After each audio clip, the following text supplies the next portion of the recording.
I don't support the rally, but I don't know if the city has any jurisdiction on canceling a private event. RSS प्रमुख मोहन भागवत के New York में प्रस्तावित कार्यक्रम को लेकर अब एक नया विवाद शुरू हो गया है। न्यूयॉर्क के मेयर जोहरान ममदानी द्वारा इस आयोजन पर आपत्ति जताने के बाद अब आरएसएस ने उन्हें जवाब दिया है। सार्वजनिक प्रतिक्रिया इस पे आ चुकी है। संगठन के अखिल भारतीय प्रचार प्रमुख सुनील आम्बेडकर ने संघ का पक्ष रखते हुए कार्यक्रम को पूरी तरह अंतर्धार्मिक बताया है। क्या है पूरा मामला, क्या ये कार्यक्रम हो पाएगा? इसके अलावा जो अमेरिका के ही फेमस सिंगर हैं, उन्होंने ममदानी पर क्या कुछ कहा है, सब कुछ आपको इस वीडियो में विस्तार से दिखाएंगे।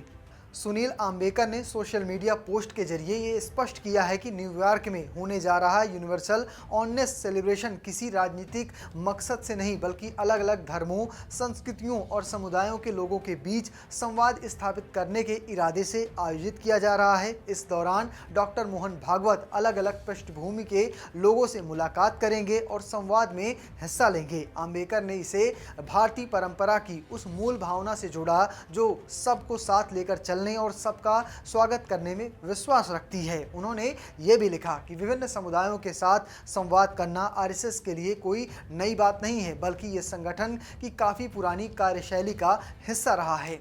भारत के भीतर भी ही नहीं, बल्कि दुनिया के कई देशों में भी संघ इसी तरह के प्रयास करता आया है ताकि आपसी समझ बढ़े और साझा लक्ष्यों की दिशा में काम हो सके। आम्बेडकर ने संघ की विचारधारा और कार्यशैली में दिलचस्पी रखने वाले लोगों को ऐसे संवाद कार्यक्रमों से जुड़ने का न्योता भी दिया है। इस पूरे विवाद की शुरुआत तब हुई थी जब न्यूयॉर्क के मेयर जोहरान ममदानी ने मंगलवार को साफ कर दिया था कि वो मोहन भागवत के कार्यक्रम का समर्थन नहीं करते हैं। हालांकि उन्होंने ये भी स्वीकार किया है कि चूंकि ये एक निजी आयोजन है, इसलिए शहर प्रशासन के पास इसे रद्द कराने का अधिकार नहीं है या है, इस पर वो निश्चित नहीं थे। ममदानी ने अपने बयान में भारत के प्रति अपने पारिवारिक अनुभवों का भी जिक्र किया है। उन्होंने कहा कि उनके परिवार ने उन्हें भारत की जो तस्वीर बताई है उसमें एक बहुलतावादी और धर्मनिरपेक्ष गणराज्य के रूप में दिखाता है, जहां हर व्यक्ति के लिए जगह हुआ करती थी। इसी संदर्भ में उन्होंने चिंता जताई कि जिस विचारधारा को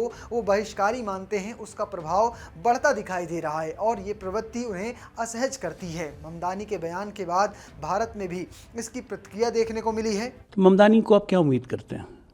न्यूयॉर्क का मेयर ममदानी जिस तरह से खुलेआम इस्लामिक विचारों का समर्थन करता है और जिस तरह से खुलेआम चुनाव के पहले भी वो हिंदुस्तान के खिलाफ बोलते थे, जबकि उनकी माँ हिंदुस्तानी है, मीरा नायर, तो ये तो साफ दिखाता है ना कि किस इकोसिस्टम के तहत ये लोग हैं।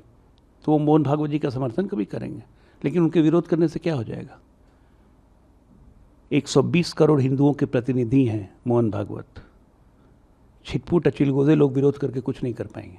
देखिए, एक्सक्लूजनरी विजन के बारे में कहने वाले जोहरान ममदानी से जो लेफ्टिस्ट है, एंटी नेशनल उमर खालिद के प्रति जिन्होंने सहानुभूति व्यक्त की है, जो खुद रेडिकल और सेपरेटिस्ट है, अलगावादी है, उनसे एक्सक्लूजनरी विजन हमें सीखने की आवश्यकता नहीं है।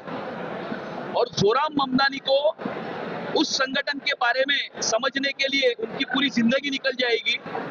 जो संगठन व्यक्ति निर्माण का काम करता है, राष्ट्र निर्माण का काम करता है, समाज निर्माण का काम करता है और मानवता की सेवा करता है, किसी भी भाषा, जाति, प्रांत के आधार पर नहीं, उसके भेदभाव के बिना नहीं, जो मानवता की सेवा करता है, इसे ही सच्चा प्लूरलिज्म माना जाता है।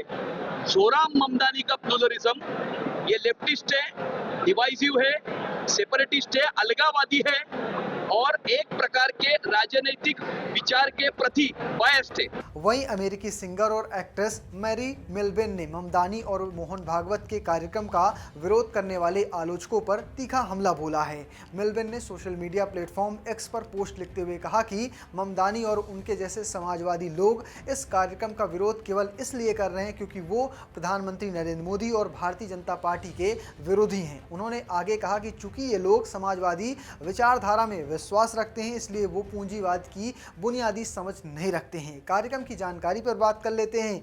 आयोजन की आधिकारिक वेबसाइट के अनुसार यूनिवर्सल ऑनेस्ट सेलिब्रेशन 29 अगस्त को मैनहाटन में आयोजित होने वाला है। इसका मकसद हिंदू अमेरिकी समुदाय को एक साझा मंच पर लाना और अंतर धार्मिक एकता के साथ साथ साझा संस्कृति विरासत पर जोर देना बताया जा रहा है। इस आयोजन को American Hindus for engagement and dialogue नाम के एक संगठन द्वारा आयोजित किया जा रहा है। इसमें आयोजकों के मुताबिक कई हिंदू अमेरिकी संस्थाएं भी शामिल हैं। बता दें कि आरएसएस ने इसी साल मई में ये जानकारी दी थी कि संगठन अमेरिका सहित कई विदेशी देशों में कार्यक्रमों और यात्राओं की योजना बना रहा है। संघ के अनुसार इन प्रयासों का एक बड़ा मकसद उन धारणाओं को जवाब देना है जिनसे तहत आरएसएस को कभी कभी अर्धसैनिक संगठन के रूप में देखा जाता है और अल्पसंख्यक समुदायों पर होने वाले हमलों से जोड़कर देखा जाता है। फिलहाल आपको हमारा वीडियो कैसा लगा कमेंट बॉक्स में लिखना और आपकी जो राय है जरूर बताइएगा। पेज को फॉलो करना बिल्कुल भूलना